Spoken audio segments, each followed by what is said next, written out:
Record. Hello, everyone. Welcome to Hi, another episode of Conspiracy Cowgirls. I'm Taryn. I'm Jasmine. Please excuse my raspy voice today. I don't know what's going on, but rasping it up. Hey, can I put you on hold for just a second? hmm I'll be right back. So you can take it away and maybe talk about what we're going to talk about real quick. I'm sorry, I was not prepared. Give me a second. We're winging it. We're winging it like always. So today, we are going to be talking about conspiracies around immigration. This is a post-inauguration podcast episode that we're recording. So we're just kind of interested in covering some conspiracies around all these executive orders that are being signed. We're also comparing the current executive orders to previous executive orders and kind of just going over some like fact versus fiction. Our first topic that we are going to be covering is the executive orders around immigration. Um, Yeah, so real controversial always. It's always been, a fertile ground for conspiracy theories that are, a lot of misleading information out there. The topic of immigration can be very dividing among the country and beyond. And this impacts very real lives. So, this isn't really like a delicate subject. I mean, this is a delicate subject because it is very real and there's a lot that goes into it. So, Okay. pretty much, our goal is to just kind of explore some immigration conspiracies tied to Trump and Biden's policies, understand their origins, and debunk them with some facts or debunk like what's going on in the media with some facts because like depending on where you're at with your media intake you're getting completely different news than your neighbor. So that's the Yep. fact. That is the fact, people. So that's why we're kind of here. That's why we have this podcast so that we can kind of break it down and tie it all together and maybe provoke some thought for everybody, because we are neither right nor left. We are believers of all is the same fucking bird. So here we go. Yep. Um, so I think, let's see, going through our notes a little bit. We do like to take a lot of notes. Um, And again, this is for entertainment purposes only. yes. We are feeling great in our minds and we love our lives and we don't want to unalive ourselves. Nope. This is just for fun and entertainment. Mm-hmm. Mm-hmm. Mm-hmm. Yep. Um, so let's see. Oh, Jasmine, do you have anything to say? Because Cody's drinking, so I might need to. Cody's drinking. My dog drinks his water every time I'm on Zoom. So. Every time you do anything, really, Mhm. he's like, "Excuse me, but you may not." Um, I just want everybody to really spend time. I think one thing I hear living closer to the East Coast in comparison to living on the West Coast, one thing I hear is that a lot of the times the East Coast and the West Coast areas are not getting the same news. So what's happening on the East Coast right now is not necessarily being reported on the West Coast. So people are a little bit behind on information, which is a disinformation campaign, not a missing information campaign. It's disinformation. It is not existent. So I really feel like it's really important if you are going to watch the evening news that you also go onto YouTube and watch the evening news for New York or Florida or North Carolina is a really good one. Watch the evening news about North Carolina because right now, as Taryn was saying, basically what's happening is there's this huge focus on the wildfires. And while, yes, it is horrible what is happening because most people don't understand that, yes, that area in Southern California is a very wealthy area, but in general, it is not. And it actually brings in our topic of conversation today perfectly because there are a lot of migrant families in Los Angeles and south of Los Angeles.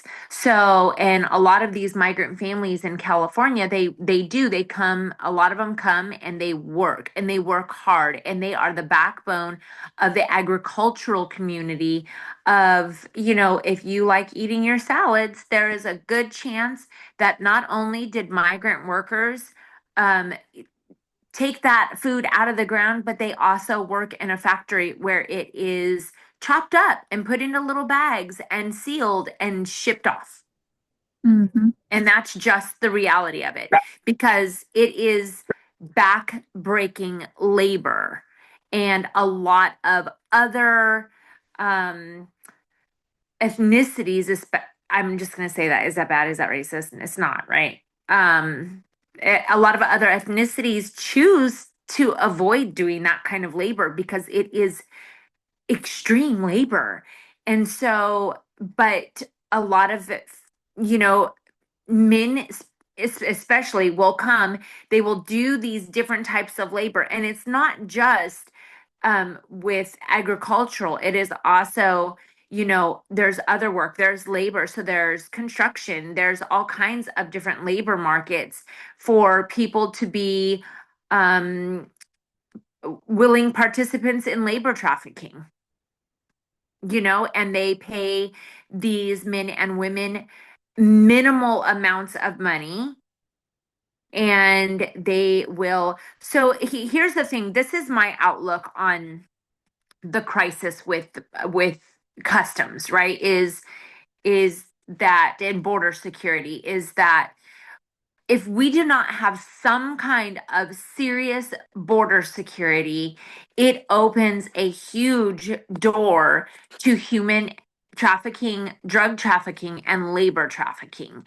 And I think a lot of people, because it's not right in front of them, you and I were talking about this earlier, but because it's not right in front of them, they don't see that.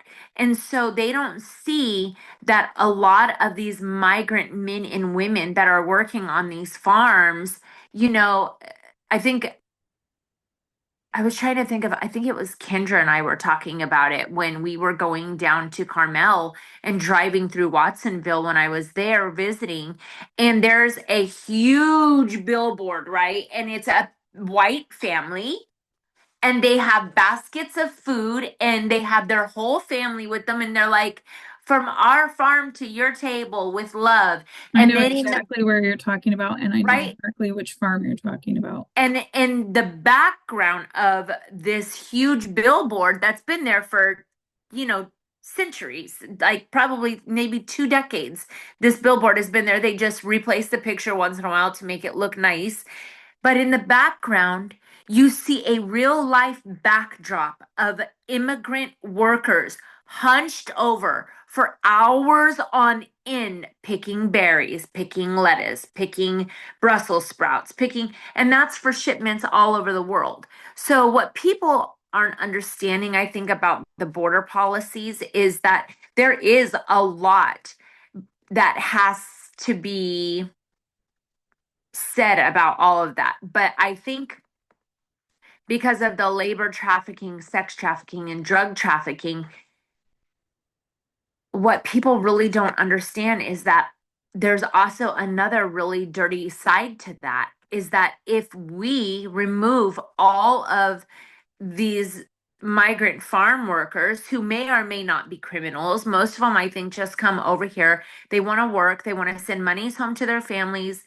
Mexico is a very, very poor country. And Mexico is actually extremely wealthy in like Mexico City and stuff. right, but that's with certain individuals. The outer lying areas are not, and we both know that. So there's a lot of people that live very poorly, but again, like what is your version of poor? What does poor look like to you? You know what I mean? Mhm. So, Well, a um, lot of the people that come over, like they come through Mexico, but they're not Mexican. They come from other no, countries they in come from Venezuela, they come Yeah, from, South yeah, America. Just yeah, like a lot of the people Like it's actually just an extremely dangerous, trek to come up from like Hmm. Nicaragua, Guatemala, places that the economy has collapsed, Ecuador. And, a lot of them, if they're lucky to even make it to the border, a lot of them get stuck in drug trafficking and, you know, sex Yeah. trafficking, human trafficking. So it's, Labor trafficking, like what Ed Calderon was talking about earlier, is that they they are trafficked here for work. They are told, yes, we can get you across the border. They get across the border, but then they can't get a job. But now, not only can they not get a job, but they owe money to really bad people. mhm, And their intention was, I just want to go somewhere where I can make some money to send back to my family. But instead, they get into this horrible cycle that they're in now, you know? yeah. So, So I feel like immigration conspiracies thrive mainly mhm, because they exploit economic anxiety. Like, what's going to happen if, this mhm, happen, if A happens, what happens next? Cultural fear. There's a lot of people that have been here for a very long time who came over certain ways, who were really upstanding citizens and amazing people. And there's a lot of fear that goes into them with this, stuff flying around in the media. Political division. The point is though is that this isn't not a new subject. It kind of always gets evolves to fit the current social context. Um, mhm, the like back in the 1800s, there was the Irish in the 1800s were accused of undermining Protestant values coming over here. So yeah. that was like, it goes way back to when, the country was founded, right? Right. And immigration also looks like slavery as well, you know, and a lot of people that came over here, even though they immigrated, some have immigrated fully legally, some have immigrated illegally, some were forced to come, you know, and it wasn't what they wanted to do. And then, and that's where the labor trafficking, human trafficking, trafficking comes in. Mhm. So let's talk a little bit about um, Trump's immigration policies and the border wall, whatever. The conspiracy. Okay. This is all we're talking about, the conspiracies around the border wall. So the conspiracy around the border wall is that there are hidden tunnels for cartels and, nefarious purposes. Um, there are, immigrant caravans that the elites like George Soros are sending into the US to destabilize our country. These are conspiracies I'm listing off. Um, let's see. So I think, with the wall being a cover up, right? That's a conspiracy, and this is around Trump's border and wall building Mhm, policies and asylum policies. Is that I think that what a lot of people don't understand is that there are a lot of different ways that the really bad guys get people across the border, and it's not just you know walking over jumping over a fence, or it is not just you know g- swimming through a canal, or hiding in a bush and running when the border patrol goes away. It's a lot more than that. There is, because they can't just walk people across for human trafficking or sex trafficking, right, or child trafficking or whatever. They can't just walk them through, like, oh, we're just going to take 22 kids and do this. They have to have a secret way to do it, mhm. so that being a conspiracy is that it doesn't exist, um and that it's just a physical barrier for border control, um I is mean, just it's Go like a for it. swing. I'm just gonna say it. It's like a swinging dick. You know what I mean? It's like I'm gonna build this fucking massive wall just for, a statement piece, right? Well, it's an expensive Hmm. statement piece, but um there are tunnels. People come over through the rivers, people come over through, the ocean. Like, God, there's like so many people that get so hurt coming in through like And die. swimming, yeah, and die swimming through the ocean. Um, so I don't know. Yeah. The wall thing is interesting to me, but the one that sticks out the most to me is the great replacement theory, which is like our last administration essentially trying to fully open our borders to replace white Americans with um, undocumented immigrants because essentially this helps them. So they're kind of like dangling a carrot in front of these people, like, you scratch our back, we'll scratch yours. Hmm. So we're going to give you anything and everything you want, but you have to vote for us and you have to um, do what we say. And otherwise, Hmm. you don't want to get deported, do you? You know? Yeah. I Um, mean, and it's also like people are being paid mhm, lots of money to do exactly what you just described. mhm. And like something that really is lately bought, like just, I haven't dove too deep on this stuff, but it really is unnerving to me that, like what was it, like day 3 or 4 into the new administration coming into place, like these people in North Carolina that have been completely displaced, living in tents in freezing cold temperatures after one of the largest natural disasters next to what just happened in the Palisades. Um, so many people displaced now are moved into furnished apartments. Go figure. And And not everybody, but most people are getting these furnished apartments. yeah, not Yeah. everybody. I mean, Yeah. there's, like we were talking about earlier, there's people that still they can't get to, and those are treacherous. Hmm. That's treacherous territory out there, but like Yeah.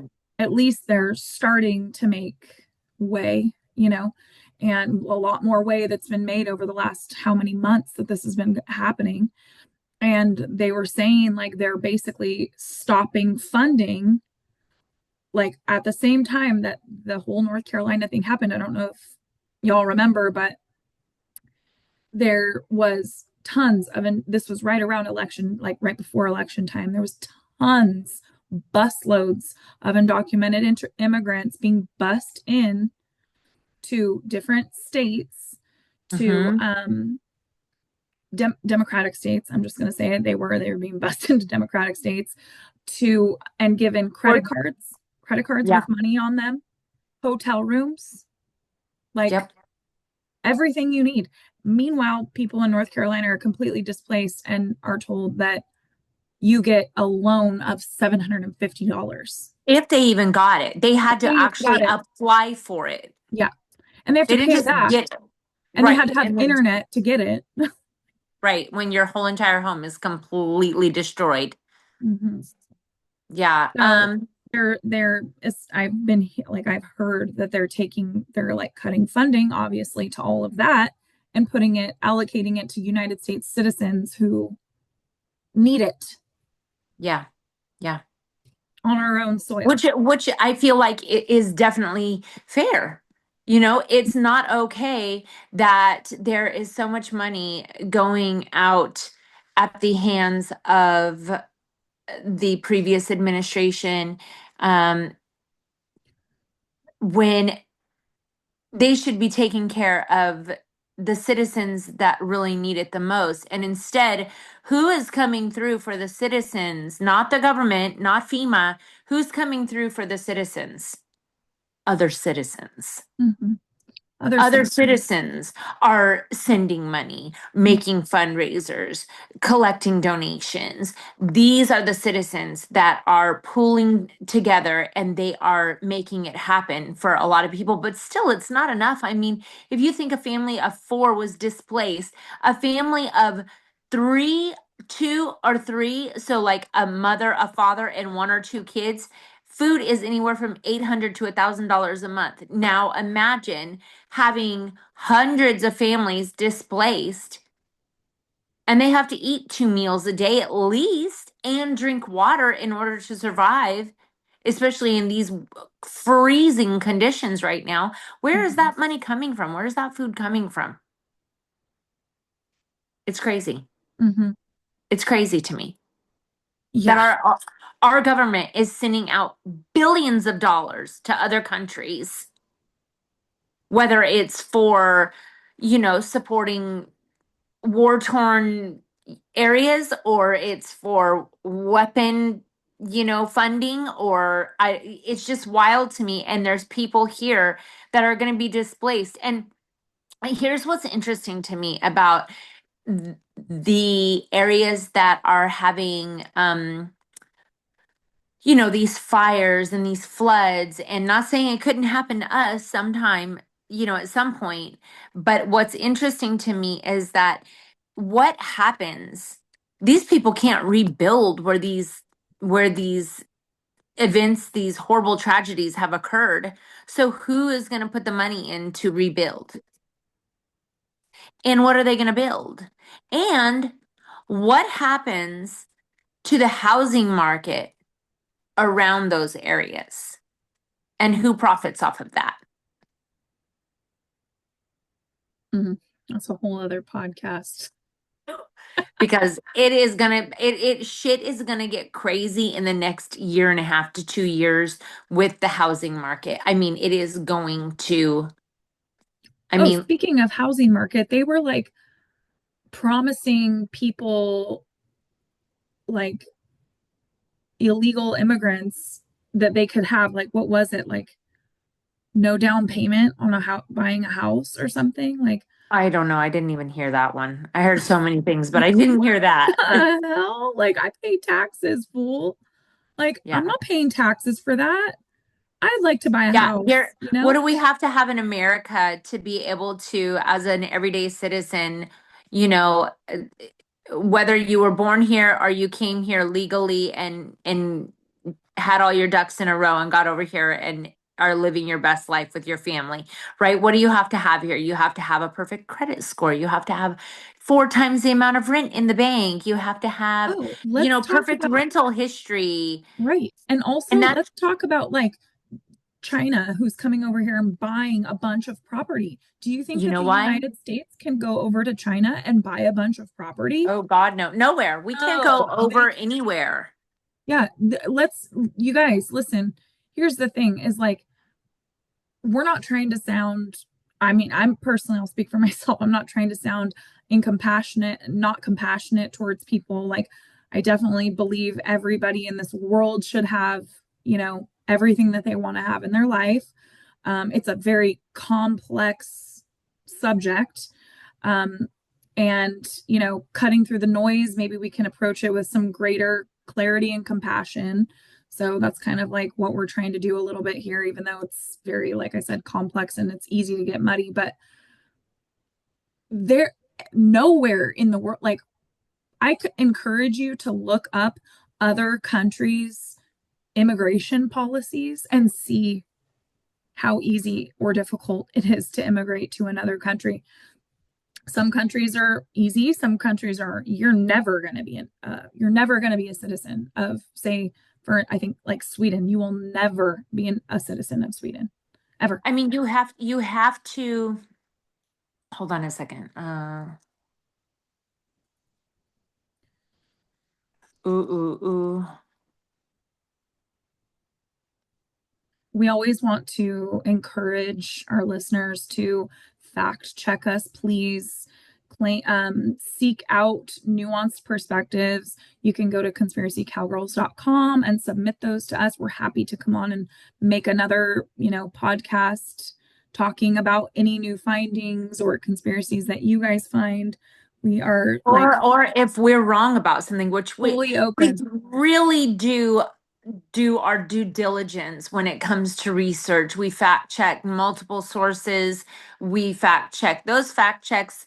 Taryn will tell me something and I'll fact check it from, places that I like to fact check. And so we really do our best to make sure that the information that we talk about and that we post, um, for you guys to go check out is accurate. Mhm. And it's not always going to be perfect. So if there's any ever a discrepancy that you find and you want to let us know, it's this is an open discussion. We're not here to tell anybody that we're right, 100% of the time ever, because nobody's ever right 100% of the time.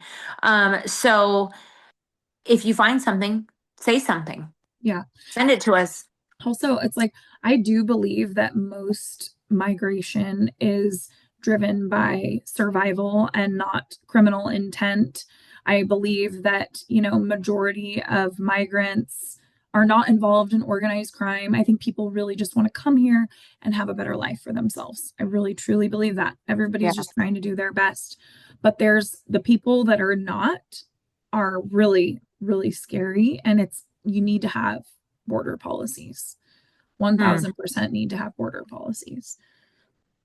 It can't be a free for all. You have to be an upstanding citizen. You have to be pulling your weight. This is a society where, let's be real. I mean, a lot of these jobs, Americans don't want to do them. You guys don't want to do them. Like, you don't.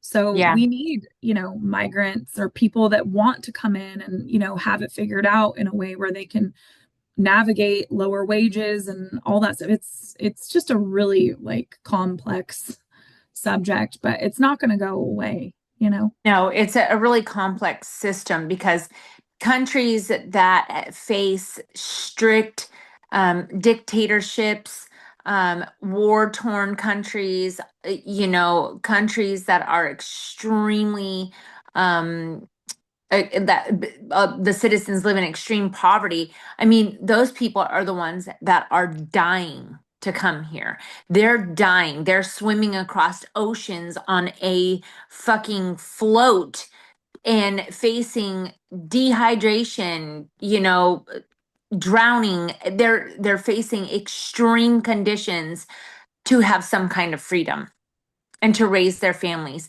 So if there's a way that they can legally immigrate, you know what? I'm here for it. I want as many people that want to come here and help and, be good citizens. I want that for people. I want people to be able to have that freedom and that choice. But Right. it's the people that don't have good intentions, people that are trafficking people across the border, selling them into sex slavery, selling them into labor slavery, selling them into, you know, any kind of situation that is harmful, not just to their physical health, but also to their mental health, to their mental well being. I think that that's unacceptable and it needs to be stopped at all costs. Hmm. So, okay, so you were talking basically about the climate, and how different, and I think I interrupted you and I'm so sorry. Um, 10 minutes. 10 minutes. Okay, so I think we've covered a lot of our notes. Um, I don't think we need to talk about that part of it, but I definitely think, um, I definitely think that both of the administrations, now with the takeover of the new administration, there are definitely some, you know, It's very polarizing, like one versus the mhm, other. So course absolutely. there's And going to it's, be upheaval and people talking about whatever they think that they're talking about, and like, let's just talk about this birthright citizenship thing real quick. It's like, so the 14th Amendment is guarantees citizenship to all persons born or neutralized in the United States regardless of their parents' immigration status, established to assure the rights of formerly enslaved people, but applies broadly to anyone born on the US soil. Which is a dangerous, that's a dangerous, So the conspiracy around it is called it's birth tourism. And that is where wealthy foreigners intentionally travel to the US to have children and secure their citizenship benefits. mhm. Um, and these non-citizens are systematically having children in the US to gain footholds for their entire families. The legal framework for birthright citizenship is explicitly outlined in the Constitution. And, you know, it's, Yeah. let's see. And that's what Ed Calderon talks a lot about. And if you guys don't know who Ed Calderon is, Calderon, Calderon. Mhm. Um, yeah, I think Deron. Okay. So I think that um, he talks about, he works on the US Mexico, he works on both sides of the border, and he works really um, deeply into all of the scary tactics that are used by the um, big bad guys down there. And I'm not even going to say their names because I don't want it to get flagged for any reason. And those people are sending, their family members over to the United States, mainly California, to do exactly that, right? Like baby tourism, where they have people come over, have children, they stay here, the children grow up, they have children. I mean, this is generational now. This is what's been happening to establish and have a foothold. And now we have, serious, like, gangs happening here. We have all kind, I mean, just go down and Google like East LA area and see what kind of situations happen down there daily. It's crazy. So looking up and reading about people that know about it is really important. Mhm. People that are in the middle of it. Mhm. Yeah. Yeah, he's a good resource, and I'll Mhm. link a video with him in our podcast notes. But so yeah, this like birthright citizenship, the Trump administration floated the idea of ending birthright citizenship via executive order, which many people argue would violate the 14th Amendment. But it's kind of like a bipartisan debate that, the Conservative Party often pushes to restrict it versus the progressive or Democratic Party defended as a cornerstone of American values. um I think that, let's see, um we're doing some research in real time, people. Our um, life. Every time we're on the phone, we're like, oh, hold on a second. I'm going to research that. Let me look at that. Let me read about that a little bit. uh-huh. And And another thing is that a lot of the times, I know everybody wants to think that technology, it's great. We love technology. Otherwise, we wouldn't be able to be doing this Conspiracy Cowgirls podcast, which we love, by the way. But it's important that you find multiple sources of information. Like we will use ChatGPT. We use different platforms for our not just Google. We don't just Google everything because you're going to get a lot of information that is missing information or, misleading information. So we try to encourage you guys to really look up all different types of avenues to find your information and to fact check information. Okay, so um I'm just kind of like going over that specific executive order because that's kind of what we're, you know, Yeah. brought us to this podcast episode today. But so it was kind of the executive order's intent and purpose was that to, limit birthright citizenship, essentially. Hmm. Um, and he was, stating that he wanted to issue an executive order, but it was never fully drafted, apparently. This is something I'm reading. If you guys find out different, let me know. Um, and made it clear that he intended to issue one that would limit the interpretation of what the 14th Amendment says Hmm. around birthright citizenship. Um, and yeah, so I guess we'll just kind of like see what happens with that. But just know that like a lot of times that these things are really misconstrued and a lot of fear is put out there. So, you know, it's Yeah. a scary subject. We are willing to talk about it though. So if you guys want to join us in our conversation, always feel free again to write us on conspiracycowgirls.com. And if you have your own podcast and you want to join us on our podcast, we would love that. I Mhm. have been reaching out to some people and I really want them on our podcast. And I think it would be really fun to have other people in on our discussions. And I am always down to hear what other people have to say. I love it. It's so fun to me.